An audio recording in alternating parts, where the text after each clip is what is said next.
Okay, hi everyone and welcome to a new episode, and today I am so pleased to present to you this crazy amazing knife made by Ken Steigerwalt. He is an American knife maker and he's been making knives full-time for at least 35 years. So yeah, he started making knives at the age of 15 in his kitchen, just because where he lived they did a lot of hunting, so he started making hunting knives, and he's been a full-time knife maker since the age of 18. So yeah, at least 35 years of experience. This guy is really amazing. He's able to make some very usable knife, very practical and usable knife, to the more artistic ones, just like this one. His knife making has evolved through all these years, and he's now more specialized in these art knives, as I would call them. But just to say, he's able to do basically anything, any type of knives, tons of different mechanisms, tons of different finishes, shapes, to work with various materials. I mean, this guy is really amazing and really probably one of my favorite knife makers. I'm not going to talk too much about him. There is an interview in which he actually presents this particular knife. So I'm going to leave the link to this video in the description below, and also as usual in the end of the video. So let's dive right in. This knife is called the Bauhaus Wedge. It's from a line that he developed called Bauhaus, where there are quite a few variations. So you have a dagger, which is the Bauhaus obelisk, and you have some fixed blades, a few variations of this Bauhaus style. Now, I will not be able to describe you precisely what is the Bauhaus style, just because I made some research and I can't really identify what really the Bauhaus style is.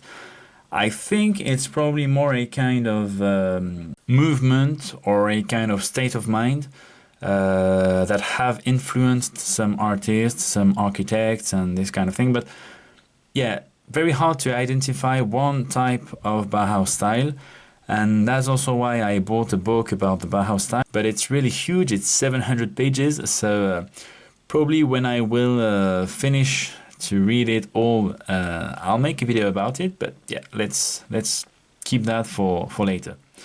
For the moment, let's have a closer look at that amazing knife. You can already tell the design is really unique. Really beautiful. The black part, you probably wonder what that is. It is a seashell called pen shell. I didn't know that material before Ken Steigerwalt used it, and it's not famous at all in France, and it even doesn't have a French name. But yeah, pen shell. I don't see a lot of makers use it, and I don't really know why, because I think it looks very interesting. You can get this very high polish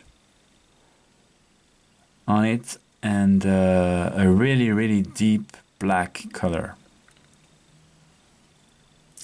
So you'll see that the pen shell and gold parts are mirror polished, and all the rest of the knife is hand rubbed satin. So very nice contrast there. As I said, pen shell for the black parts. The yellow parts are made of gold. Then we've got a piece of meteorite there, a meteorite inlay that actually protrudes quite a lot, and I think gives it a really interesting look. Now, as you can see, there are angles everywhere. The design, as I said, is really crazy. Don't even know what to say. I think the pictures, the video speaks for itself. You've even got crazy angles in the butt of the knife, I would say. Just looks amazing. Then angles over there. Angles over there.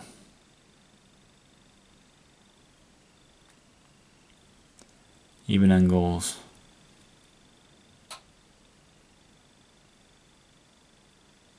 there. I just love that design. You've got a kind of gold overlay on top of the spring. Sorry, couldn't find the word. That also has angles. I don't know if the camera is going to be able to catch them because they are very subtle. Yeah, there I guess you can see them. Little gold pins. Very nice little touch. With 3 different sizes of pins. You can see them there too. Very nice little carving on that golden piece. So yeah, beautiful, beautiful design. Now, when it's closed, it's already looking really good, and I also like the way the design continues in the blade. You know, the design of the handle continues in the blade. Everything is really well thought out. He really thinks of the design of the knife when it's open, but also when it's closed. And I just love that little detail that he does on quite a few of his knives, actually. More angles there. Now, what probably is the main feature, in my opinion, is that blade that you can see there. You can already tell it is absolutely huge. On the thickest part, it's probably almost as thick as the handle. Let's just open it right now and show you the overall design of the knife. Very, very nice design. And look at that amazing blade.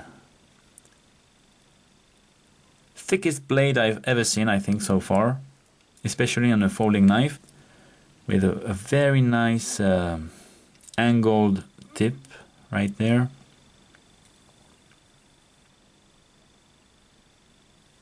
I'm not sure you're going to be able to see it, but in order to allow the blade to go in the handle, he's also chamfered the inside of the handle. Not sure the camera is going to catch that. Oh, sorry for the dust. The lights are so powerful that any type of dust you can see. But yeah, basically the inside is chamfered. That way the blade can get in the handle, and tolerances on this thing is, I mean, they are absolutely crazy. Look at it right there. Believe me, it is impossible to put a piece of paper inside when the blade is closed. Everything is really tight, really well thought out. Love also the way that he optimizes the blade length. What I also really like about this maker, and really amazes me, is that he works mainly with files and stones. Just amazing. I can't even imagine the amount of work to get to a result like that with that blade. I mean, you've got to have in mind that he has to start with a thickness of at least 7 millimeters for all the length of the blade. Then you have to reduce the thickness where the mechanism is. So you reduce it to a kind of normal size, a normal thickness. And yeah, then you've got to make sure you have this nice transition. He actually told me the blade is the most difficult thing to make in this knife, and especially that part there. Because you've got a part when it gets thinner than the thickness of the mechanism, and then a part when it gets thicker than the thickness of the mechanism. And to make sure that all that looks nice and clean, it's really, really difficult. Also, what is very difficult to do is this angle there. Because when it comes to the tip, the thickness is not that huge, it becomes pretty fine, and to be able to get a nice angle like that with a fine piece of metal is also something really difficult to do. So yeah, crazy skills behind this knife. He told me that it took him a month to make the knife, and I guess he didn't work like 5 hours a day. It was probably from early in the morning to late in the evening. And yeah, it really takes a 35-year knife making experience to be able to make a knife like that, which not everybody can make, and makes the knife a bit more special. I also love the way he did the button of the backlock, because yeah, probably didn't mention it, but it's a backlock folder. Very interesting. Never seen that in another knife before. So overall, really nice design that is so well made. It doesn't have to be blingy or flashy to look amazing. Don't have flashy materials, but when you pick it up, you see all the angles, the volumes, and you really have the feeling, you really get what is amazing about this knife. On the inside, it is signed K.A. Steigerwalt, his logo there, which is I guess it's a shell. Beautiful design made by what I consider probably one of the best makers in the world. You will probably like some of his knives, dislike some other ones, but anyway, these Bauhaus knives, this Bauhaus line, I think not a lot of people are gonna find boring. At least you can probably not like it, but it is definitely not boring. Just to show you this little book, as usual, it's actually on the cover of this book.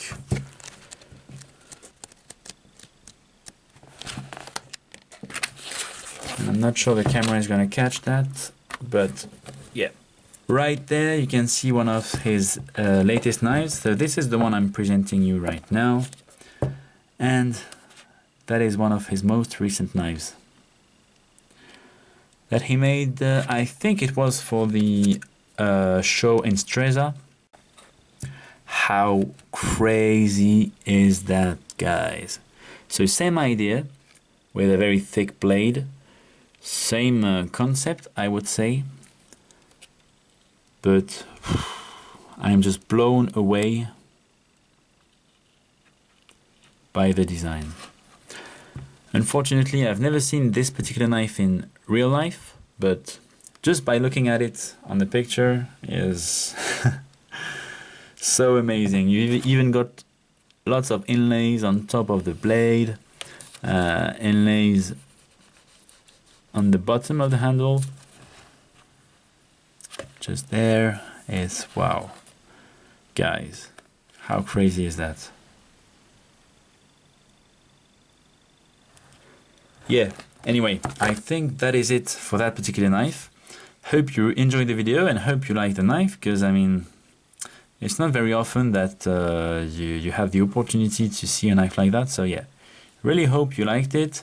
As usual, leave a like if you enjoyed the video, and I'll catch you in the next episode. Thanks for watching. Bye bye.